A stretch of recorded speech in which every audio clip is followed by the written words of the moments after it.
Okay, for this content, papalitan natin itong mga front signal light ni NK400. Yan, medyo marami na siyang tama, nababali na. So nag-order tayo sa Lazada at dumating na yung package natin. So antayin nyo, kakalisin natin ito. May mga tornilyo yan sa likod dito. Yan, then sa ilalim. Hindi na natin kakalisin yung buong headlight. Then check natin kung pwede kalisin natin itong mga fairings kasi lumulusot dito yung wire. So kung kailangan plug and play lang, hanapin natin yung connection, balikan na lang natin.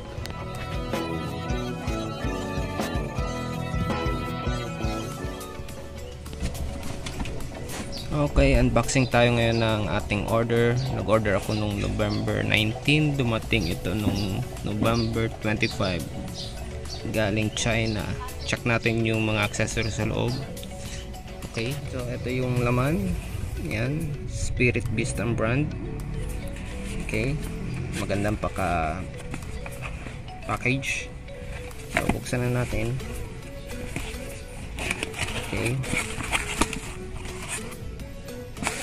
Okay, naka bubble wrap, dalawang peraso, good. May quality control, daw pass. Yan. So itong laman, check natin.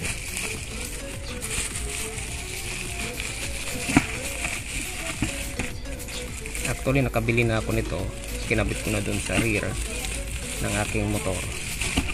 So, para sa front, dahil sira na, papalitan ko. Okay naman siya. Spirit Beast ang brand. May positive negative terminals. Okay, check. So plug and play lang ito guys. At saka ito yung isa, good condition. Okay, ito guys, okay ang plastic, hard plastic, good quality din, same din dun sa stock natin. So nasubukan ko na rin yung una kong order. So maganda naman, clear glass naman, LED to. So magkakalas muna tayo ng fairings ng motor. Okay, ang una natin kakalasin ay yung sa ilalim. Ito, yan guys, ilalim ng cover. Ayan. Then kalasin natin to. Yan, naka clip-ons lang yan guys. At mayroon siyang 4 na screw din. So tatanggalin natin din yan. Okay,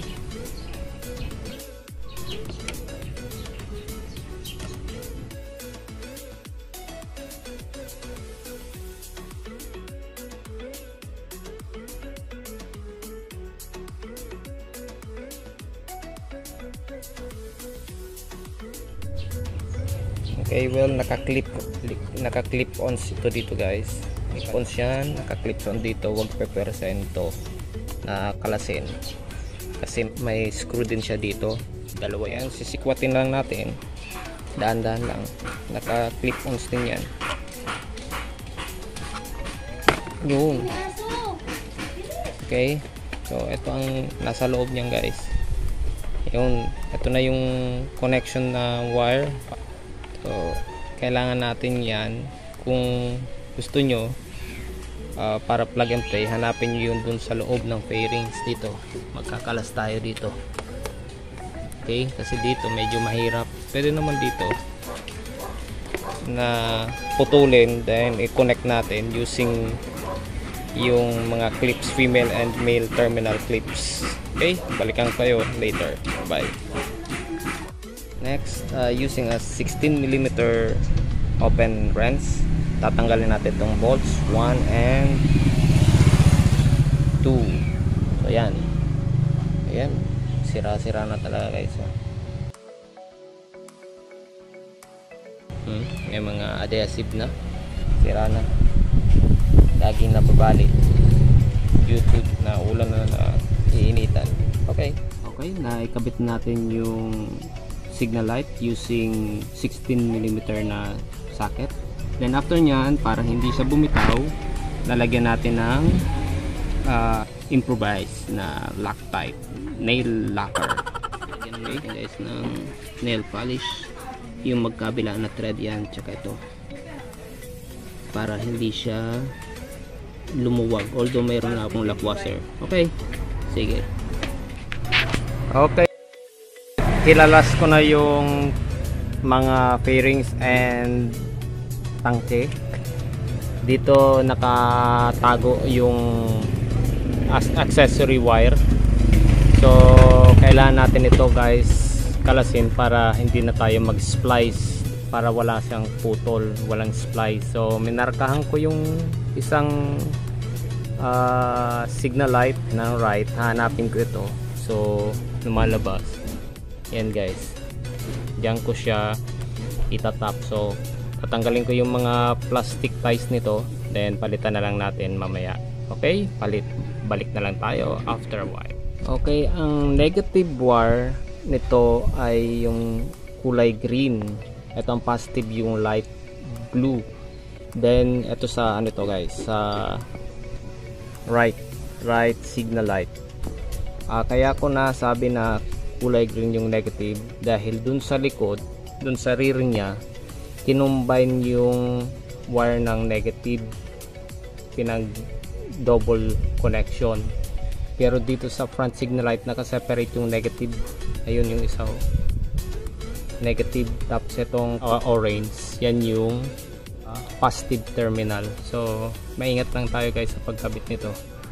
So yan, balikan ko kayo in a while. Inusot na natin dito yung accessory wire, then hinugot natin dito sa kabila, yan, para itatap natin naman dito. Okay, yung orange sa left side, yung blue right side. Okay, balikan kayo later. Okay, nakabit na natin yung mga accessory wire ng signal light. Yung left natin na ikabit natin, yung negative guys, yung negative dun sa green at sa positive dito sa orange para sa left signal light. Then sa right, ang negative same green din na wire, yan, and then yung positive nya is dun sa light blue. So okay, pagsamahin na natin, lagyan natin ng plastic ties. Okay, natali na natin ang ties to tsaka dito para hindi na siya magiwala yung mga accessories. Okay, ibabalik na natin yung tangke. Okay guys, mag-check tayo kung gumagana yung signal light. So dito sa left side, yun, gumagana. Right side, yun, gumagana din. Hazard, yun, gumagana hazard. So okay, ibig sabihin successful tayo guys. So babalik ko na yung mga fairings. Salamat sa pag subaybay. Thank you.